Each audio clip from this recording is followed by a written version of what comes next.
किसान साथियों राम राम। आशा और उम्मीद करता हूं कि आप सब ठीक ठाक होंगे। साथियों, आज हम चर्चा करने जा रहे हैं किसान और किसान के अनाज के भाव के ऊपर। मैं आपको बता देना चाहता हूं कि वैसे तो मैं प्रतिदिन आपको जो भी खबरें बाज़ार में अनाज भाव के बारे में आती हैं उनके बारे में वीडियो के माध्यम से जानकारी देने, जागरूक करने और सावधान करने का काम कर रहा हूँ। आपकी फसलों में आ रहे रोगों को कंट्रोल करने के लिए पैदावार अच्छी किसान को मिल सके और किसान का बहुत कम खर्चा लगे, बहुत ही कम पैसे वाले तौर तरीके और घर के चीज़ों का उपयोग करके हम फसल के अंदर रोग को कैसे कंट्रोल करें, पैदावार कैसे बढ़ाएं, इन सभी बातों की जानकारी वीडियो के माध्यम से आप तक पहुंचा रहा हूं। आपकी जानकारी के लिए बता दूं कि किसानों के प्रश्नों के उत्तर और प्रश्न करने के लिए शाम को लाइव 6 बजे से 7 बजे तक प्रतिदिन चलाया जा रहा है। और मैं आपको ये भी बता दूं कि हमारे इस जागरूकता रूपी चैनल के साथ काफ़ी मेरे किसान साथी, व्यापारी, छोटे उद्योगपति, अनेक लोग जो किसानी खेती से जुड़े हुए हैं वो इस बारे विचार विमर्श करते हैं और अपनी जानकारियां अनेक किसानों तक साझा करते हैं। यदि आपको भी इसी तरह की ठीक जानकारी मिल सके और आप इस बात के इच्छुक हैं तो आप इस चैनल को सब्सक्राइब करके जुड़ सकते हैं, किसान हित में काम कर सकते हैं। शेयर करना हर किसान का परम कर्तव्य बनता है, क्योंकि ये सारा सिस्टम किसान हित में, व्यापारी, छोटे दुकानदार, मजदूर, इसके हिसाब से सोशल मीडिया पर आवाज़ उठाने के लिए चलाया जा रहा है। हम चर्चा करने जा रहे हैं किसान पर और किसान के अनाज पर। आप सभी को पता है कि किसान के ऊपर जो आंकड़े निकल के आए हैं वो लगभग 35 लाख करोड़ रुपए के कर्ज के आंकड़े सरकार ने जारी किए हैं। अन्य भी एजेंसियों द्वारा, चाहे वो फाइनेंस की काम करती हो, चाहे वो कोई कमीशन एजेंट हो, चाहे कोई साहूकार हो, अनेक तरह के कर्जे किसान के ऊपर चढ़ते जा रहे हैं। ये कर्जे साथियों क्यों चढ़ते जा रहे हैं?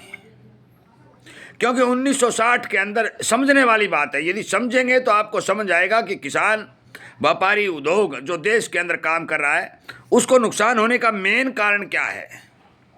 और मैं इसी बात को समझाने के लिए ये लगातार चैनल के ऊपर अभियान चला करके, लाइव सेशन चला करके आप सभी को जागरूक करने का काम कर रहा हूँ। साथियों, 1960 के अंदर हरित क्रांति आई। किसान ने इतना भारी भरकम अनाज का उत्पादन किया। मैं मानता हूं कि हमारी जनसंख्या बहुत स्पीड से बड़ी और 150 करोड़ जनसंख्या की संख्या लगभग आज के आंकड़े दिखाई दे रहे हैं।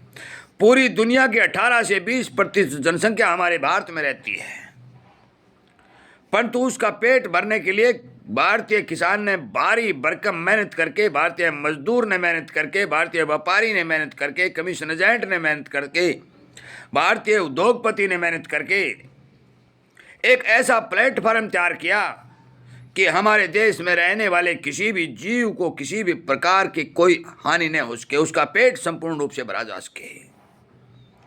इन सब की मेहनत रंग लाई और हमारे देश में इतना भारी भरकम अनाज पैदा हुआ कि सरकारें अनाज फ्री में बांटना शुरू कर दिया और हर एक जीव जो भारत की धरती पर रहता है उसको संपूर्ण रूप से खाने के लिए वो अनाज मिला और उसको पेट भरकर सोने का मौका मिला। आप सुनेंगे समझ आ जाएगा कि आज मौके के ऊपर जो इतना भारी भरकम उत्पादन इन सभी लोगों ने मिलकर के भारत के अंदर पैदा किया। यहां तक कि बता दूं कि भारत देश को बचाने का काम कोरोना काल में जो जिसने किया उसका नाम किसान था। क्योंकि यदि किसान उस टाइम, जितनी भी फैक्ट्रियां बंद हुई, जितने बड़े बड़े उद्योगपतियों ने अपने दरवाजे बंद किए, हमारे देश के भारी भरकम मजदूर रात और दिन में पैदल चल करके, रेलगाड़ियों में जा करके, भूखे और प्यासे कहीं ना कहीं दरदराते करते घर पहुंचे थे। उन्होंने सारे दरवाजे बंद कर दिए थे, परंतु किसान ने अपने कंधे के ऊपर हड़ को उठाए रखा, हाथ में कशी को उठाए रखा और 2400 घंटे खेत में काम करके कोरोना काल में देश को बचाने का काम किया। एक बात समझने वाली बात है कि इतना भारी भरकम अनाज का उत्पादन करने, इतनी मेहनत करने के बाद भी किसान के कर्जा क्यों चढ़ा? ये मेन समस्या। व्यापारी को नुकसान क्यों हुआ? हमारे उद्योग को बचते क्यों नहीं निकली? हमारे दुकानदारों का धंधा कैसे पिट गया। साथियों, यदि मैं ये बात बताऊंगा तो आपको इस बात का संपूर्ण पता चल जाएगा और आपके पैरों नीचे जमीन खिसक जाएगी। ये सबसे बड़ी कहानी है। एक बार थोड़ा नोट करके देखिए, थोड़ा पीछे मुड़ के देखिए कि आज के समय में जो किसान को भाव मिल रहे हैं, मैं उन भावों की बात करूं, नरमा 0, धान 0, ग्वार 0, सोयाबीन 0, मक्का 0। जिस जिन्स का उत्पादन किसान खेत में कर रहा है उसके भाव क्लियरटी जमीन के ऊपर दर्शाई होते जा रहे हैं।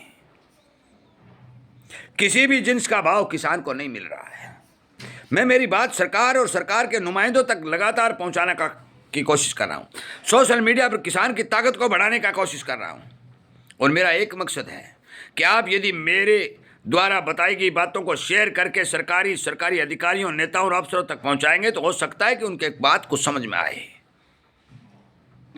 साथियों, किसी भी जिन्स का भाव हमारे भारतीय किसान जो पैदा करता है आज संपूर्ण सही ठीक नहीं मिल रहा है, क्योंकि खर्च खेती के अंदर लागत बहुत ज़्यादा बढ़ चुकी है, भाव नहीं मिल रहे हैं। और ये सरकार खुद मानती है कि आज जितनी लागत है उस हिसाब से किसान को भाव नहीं मिल रहे हैं।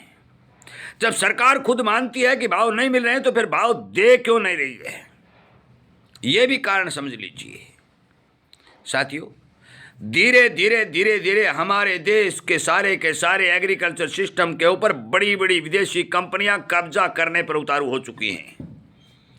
वो विदेशों से माल एक्सपोर्ट रिपोर्ट करने का काम कर रही है और जहां भी विदेशों में थोड़ा सस्ता माल दिखाई देता है, भारत की सरकार के ऊपर ड्यूटी घटाने या ड्यूटी खत्म करने का दबाव बनाया जाता है और वो ड्यूटी खत्म कर देती है या बहुत कम कर देती है और वो कंपनियां विदेशी अनाज को भारत की धरती के ऊपर उतार के भंडार भर देती हैं। दो नुकसान होते हैं, एक सरकार को राजस्व का नुकसान होता है और दूसरा भारतीय किसान को भाव का नुकसान होता है। आपको पता है सोया तेल बाहर से आ रहा है, कनेला तेल बाहर से आ रहा है, चना बाहर से आ रहा है, पीली मटर बाहर से आ रही है, रुई कॉटन बाहर से आ रही है। आप हिसाब सोच के देखिए साथियों कि यदि ये सारा सिस्टम इसी तरह से आयातित होकर भारत में आता रहा तो फिर भारतीय किसान के नाम पर जो सरकार ने ये बात कही थी कि हम किसान की आय दुगनी कर देंगे, तो फिर सरकार के पास ऐसा कौन सा मंत्र है कि भी बाहर से अनाज मंगवा के भारतीय जनता को खिलाया जाए और किसान की आय को दुगना कर दिया जाए। आप सभी को पता है। मैं एक बात और आपके सामने स्पष्ट सीधी सच्चाई बताने जा रहा हूं, क्योंकि ये बात मैं कह चुका हूं कि यहां सच्चाई मिलेगी। साथियों, पूरी दुनिया की जनसंख्या का 20% हिस्सा भारत की धरती पर बसता है, परंतु पूरी दुनिया का पीने योग्य पानी का केवल 4% हिस्सा ही हमारे भारत में मिलता है। पहाड़ी क्षेत्र और नदियों का क्षेत्र, कई जगह 5-5, 10-10, 20-20 बरसाती नदियां, डैम बनाए जा रहे हैं, कुछ किया जा रहा है, परंतु पानी को बढ़ाने के ऊपर काम नहीं हो रहा है। जब सिंचाई पानी की कमी होगी तो प्रोडक्शन रात और दिन और घटेगा, हमारी ज़मीनें खराब होती जाएंगी। ट्यूबवेलों के खारे पानी से किसान चौतरफा फसल पैदा नहीं कर सकता। एक जानकारी और सुन लीजिए, वो भी मैं इस वीडियो के माध्यम से देने जा रहा हूं, क्योंकि मेरा काम है आपको जागरूक करना, सहयोग करना, समर्थन करना आपका काम है। पूरी दुनिया का सर्वे करवाया गया और किसान के प्रति कितना जमीन का सर्वे जो सामने आया, मैं बता दूं कि भारत के अंदर जो सर्वे हुआ है तो भारत को केवल 4 एकड़ प्रति व्यक्ति की हिस्से में जमीन आने की बात कही गई। 4 एकड़ का किसान जो अनाज पैदा करता हो और उस अनाज के भाव नहीं मिले, आप हिसाब करके देखिए कि उस किसान की हालत क्या होगी। साथियों, मेरा आपसे विनय निवेदन प्रार्थना है कि जो भी सरकार के अंदर अफसर, अधिकारी, नेता जो भी बैठे हैं, हमारे माननीय प्रधानमंत्री श्रीमान मोदी जी जो आज किसान की चौतरफा बात करने पर उतर हो चुके हैं, वो कह रहे हैं कि स्वदेशी खाओ और स्वदेशी अपनाओ।